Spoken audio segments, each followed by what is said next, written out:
My name is Crystal. Welcome to a new video. I am back with a new video and today I'm filming my July TBR. Even though we're basically nearly halfway through July, I do want to talk about the books that I want to still read within the month of July. I have like 2.5 weeks to go, so hopefully we can at least start some of these and make a way through my reading throughout the year and try to meet my reading goal. I want to talk about all the books that I picked out kind of around the last few days while I had finished up other stuff and I'm listening to an audiobook as well that I've been sort of half listening to for the last like month and a half. But yeah, let's just get to my July TBR.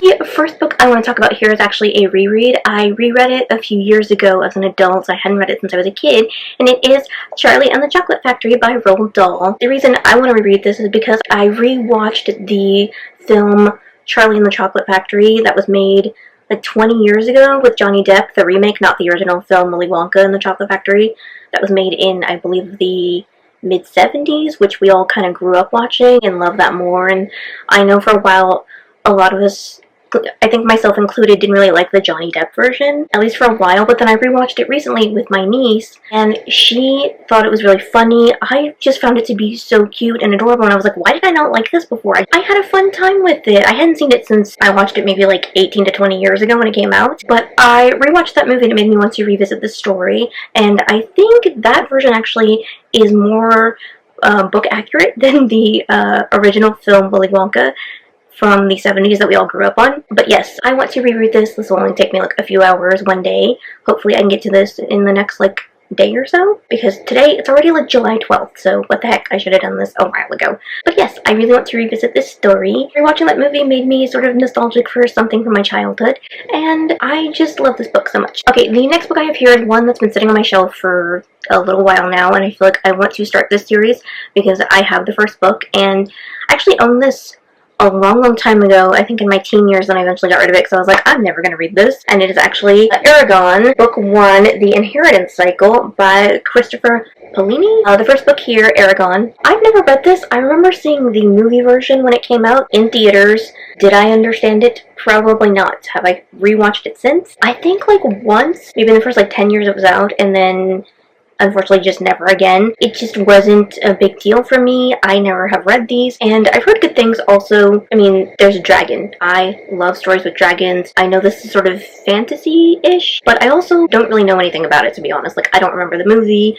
I don't remember what the story's supposed to be about. I have no idea, so yeah, I want to get to this, like, very quickly. The next book I have here is the second book in a series I just started, and I have finished up the first book, and I'm just immediately wanting to start the next one, but I kind of want to read some other stuff before I get to it. But yeah, I really like the first book, and I think I'll like the other books more. I think just the first one was like, it was a nice book. I gave it probably like 4 stars because I enjoyed it overall, and I do like the show, but I really want to read the books. And the next book is second Bridgerton book, The Viscount Who Loved Me by Julia Quinn, of course. Look at this cover, it's so beautiful to me. I mean, I love it so much. Obviously, this is Bridgerton, basically, what, season 2? I just want to see how that differs from the show, and also I really enjoyed the first book, and I think I really will enjoy the second one as well. These stories just feel like right up my alley, and I really did enjoy myself reading the first one. I did have to stretch out reading the last bit of it, the last like little chunk that I had of it. It took me like a week and a half to get through, only because I was busy, unfortunately. But I just really want to get to this. Like, this looks beautiful. I really like that season of Bridgerton.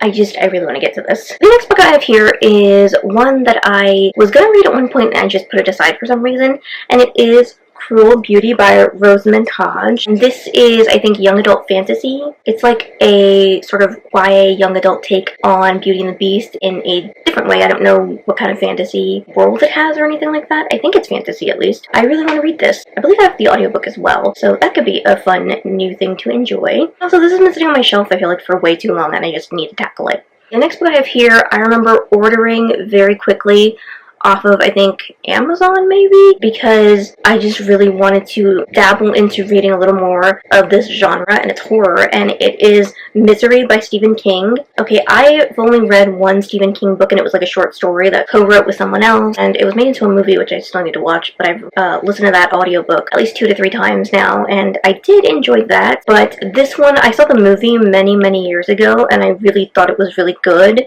It was done really well. I liked the actors in it, and I've kind of been in the mood for something spooky-esque, so I also want to see if the story is very similar to what I remember of the movie, or if it's really different. Like, I don't know. I also want to tackle an author that I know people really like reading and that I could really enjoy, even though horror is not my thing. But I don't know, like, this could be a fun, interesting thing. You know, we'll see. The next book I have here is another fantasy book. I think it's more like adult fantasy-ish, but it's one that I remember seeing on Book Talk when I first got into, like, Book Talk a while ago, like pre-COVID and everything. But it is Uprooted by Naomi Novik, and this feels like a more sort of fantasy take on, I want to say Rapunzel. I honestly have no idea, because it looks like there could be like a tower, a young woman in a tower or something like that. I honestly don't know. I think I'm actually wrong about that, but this just, I reread the summary when I grabbed it off my shelf, and I was like, oh yeah, that sounds really interesting. And I think I got this at a used bookstore a couple years ago at this point, and I'm like, I need to stop just putting books on my shelves, okay? I'm not just collecting them, I want to read them and enjoy them, and this sounds just like a fun fantasy and like a fun time that I could really enjoy, and I can't wait to enjoy it very soon, hopefully. The last book I have here, I only have like 7 books. Technically, I might add one more, but we'll see. But the last book I have here, physically, that I own is the 4th book in a series that I have been reading and enjoying over the course of this year, but I just never read it beforehand, and it is The Battle of the Labyrinth. It's Percy Jackson and the Olympians, book 4, by, of course, Rick Riordan. I have this hardcover copy that I found where in the world. I don't remember if I bought it online or just found it in a used bookstore. I honestly can't remember. I think I found it in a used bookstore, actually. That sounds right. Anyway, I enjoyed the 3rd book. I think I liked the other books more. I can't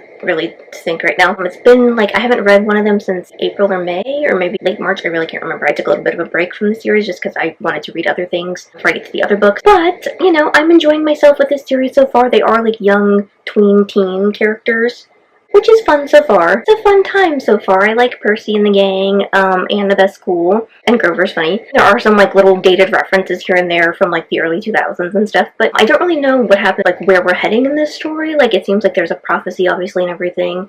It's leading to that, but I don't know where we are, like starting book 4. Like, I don't know if we're like starting off at camp or we're somewhere else, so I will see.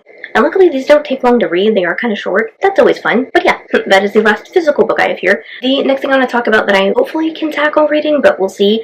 I have it on my Kindle, and I'll try and post a picture here of the cover.